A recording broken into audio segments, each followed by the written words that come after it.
Hello. हाँ देवर जी। यार भाभी मन रोमांटिक हो रहा है, कुछ तुम्हारे टाइम की कहानी सुनाओ ना। क्या सुनोगे? अब तो मॉडर्न जमाना है भाभी, सब कुछ सुविधा है। तुम्हारे टाइम पर ये बता, सुहाग रात कैसे होती थी? कुछ नहीं भैया, झुग्गी झोंपड़ियों में सब पास में रहते थे, उनके ही पास में सब कुछ होता था। सच्ची? सच्ची। अब किसी सुविधाएं कहाँ थी, टूटे फूटे घर थे, ऐसे ही टूटे फूटे घर, ऐसे ही फटे टूटे कपड़े। फटे टूटे तो नहीं, लेकिन कपड़े तो साफ पहनते थे, लेकिन इतने अच्छे कपड़े, इतनी अच्छी सुविधाएं नहीं थी। एक ही घर में सब लोग रहते थे। तो शादी की पहली रात तो एक अलग ही घमासान होता है भाभी, एक अलग ही फीलिंग होती है। तो उस रात सभी के साथ कैसे एडजस्ट हो जाते? एडजस्ट करना पड़ता था। जैसे मेरी बताऊं तो मेरी शादी की पहली रात थी ना, हाँ। तो तब क्या हुआ कि उम्र थी मेरी उस टाइम जब शादी हुई थी, ज़्यादा उम्र नहीं थी। तो खाना खा के हम सब सो गए थे, मैं भी सो गई थी। फिर थोड़ी देर बाद मेरी ननद आई। ननद ने कहा कि जीजू है ना तुम्हारे, और तुमसे बात करेंगे। जो मेरे नंदेव थे ना, हाँ। उनके बारे में। जो मेरे हस्बैंड के जीजा जी थे, उन्होंने मुझे बुलाया। रात की 9:30 बज रहे थे, तो उस टाइम पे बुलाया। तो जिधर हम खाना बनाते रहते सोते थे, उससे थोड़ा पीछे की साइड जो हमारा जगह थी ना, वहाँ पर एक टूटा सा पलंग था, उस पर एक नया गद्दा बिछा हुआ था। वहाँ पे जीजू सो रहे थे, पंखा लगा हुआ था। अच्छा। हाँ, गर्मियों के दिन थे तो कूलर उस टाइम पे नहीं थे। उस टाइम पे वो फैन रहते हैं ना, जो वो फर्राटा बोलते हैं, हाँ हाँ। उस टाइप का पंखा लगा हुआ था। जीजू सो रहे थे, तो मैं वहाँ जाके, और मेरी ननद ज़बरदस्ती उनके पास मुझे छोड़ी आई। वो घर के पीछे पलंग बिछा के सो रहे थे। बाकी घर वाले कोई खाना खा रहा है, कोई क्या कर रहा है, लेकिन उस टाइम पे लगभग सभी सो चुके थे। अच्छा। हाँ, तो उसके बाद में फिर ननद मुझे ले गई, जीजू के पास छोड़ दिया, जो मेरे नंदेव थे ना उनके पास में। तो उनकी टूटी सी खटिया के बगल में नीचे ज़मीन पर ही बैठ गई मैं। तो नंदेव ने कहा ज़मीन पर क्यों बैठ रहे हो, ऊपर ही बैठ जाओ। मैं नहीं, ठीक है। तो एक छोटी सी ईंट का टुकड़ा था, उस ईंट के टुकड़े पर मैं अपने शरीर को रख के और बैठ गई। अच्छा।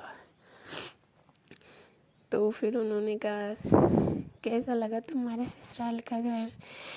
तो मैं शर्माई हुई थी, मैं बोल नहीं रही थी। अच्छा। हाँ, शर्माई थी, बोल नहीं रही थी। बोलो, इस तरह से काम चलेगा क्या? कैसा लगा? मैंने कि हाँ अच्छा है। कि तुम्हारे पति कैसे लगे? मैंने अच्छे हैं। फिर उसने कहा तो पति से बात हुई? तो मैं नीचे को घूंघट करके और शर्मा के बैठ गई। तो जैसे मैं बैठी, उन्होंने अपना हाथ लाया, जीजू अपने हाथ क्यों लाए, वो मेरी गर्दन के नीचे मेरे शरीर पर हाथ टच किया उन्होंने। अच्छा, वहाँ पर? हाँ, छाती के पास में हाथ टच किया, और उन्होंने कहा ऊपर को मुँह करो। तो मैंने लिखा इस तरह कब तक शर्माओगे? तो मैंने कहा जीजू इस तरह टच मत करो। तो वो कह रहे थे मैं टच नहीं कर रहा, मैं तुम्हें तुम्हारे मुंह को ऊपर की साइड कर रहा हूँ, कि गर्दन को नीचे की साइड मत करो, थोड़ा मुंह को ऊपर उठाओ, बात करो। मैंने कहा बोलो, मैं सुन रही हूँ। तो उन्होंने कहा कि मेरे पति को बुलाया फ़ोन करके। अच्छा, उस टाइम फ़ोन थे? हाँ, बड़े फ़ोन तो नहीं थे, लेकिन कीपैड फ़ोन चलते थे छोटे छोटे उस टाइम पे, नोकिया वगैरह के। हाँ हाँ।